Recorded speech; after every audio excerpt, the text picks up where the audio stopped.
Chapter 6, Visiting Hours. The cab ride to the hospital is something I want to forget. The cab driver didn't want to let me in his car. It was probably the sunglasses that scared him, sunglasses after dark. I had to hold up the $20 bill so he could see it before he unlocked the doors. Turns out I should have been scared of him. The guy's probably a stunt driver for the movies, the kind they hire when they want 6 near misses every 15 seconds. I get out at the visitor's entrance, glad to be alive.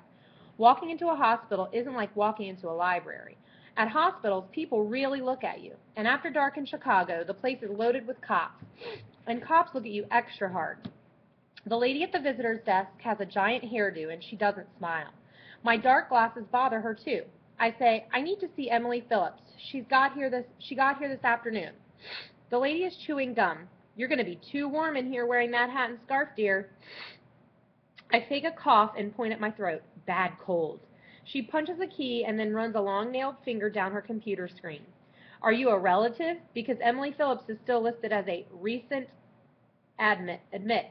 If you're not a relative, you'll have to come back tomorrow, 5 to 8:30 p.m., and either way, you'll need permission from Dr. Fleming before you can see her. Oh, I'm not a relative. I'll have to come back, and I turn around and walk out the door. Because I can't talk to the doctor. Not now. I'm supposed to be at home asking Aunt Ethel to come babysit. Besides, if I did talk to the doctor, I'd have to stay covered up with my scarf and gloves and sunglasses. Too strange. Part of me wants to give it up, go home. When that doctor called, she said they were fine. But doctors always say that. People die in hospitals, even after the doctor tells you they're fine. This thought gives me a chill that settles in the pit of my stomach. Then, standing there outside the visitor's entrance, I see the sign pointing to the emergency room, and it hits me. That's where the ambulance brought Mom and Dad. I start walking, then pick up the pace until I'm almost running, because the ER must keep admittance records, right? I don't need some doctor's permission to see my folks. I just need information. The emergency room is at the far end of the building. 2 fire department ambulances have their lights flashing, and 2 teams of nurses and doctors are scrambling to get some rolling stretchers through the big center doors. When I walk in through a side entrance, no one even glances at me. The smell, that hospital smell, it's much stronger here than it was in the reception lobby. It makes me want to turn around and get back in a cab, but I don't. What I need is a room number. But no one's going to give it to some kid wearing a hat and gloves and sunglasses. So I head down the hall and around a corner. It's quieter here. The rooms on either side of the hall have 2 beds each. White curtains hang from ceiling tracks. Some patients have them open. Others have the curtains pulled around their beds. I pass 8 rooms before there's an empty one. No one sees me duck inside and close the door to room 1007. I pull the curtains around both beds.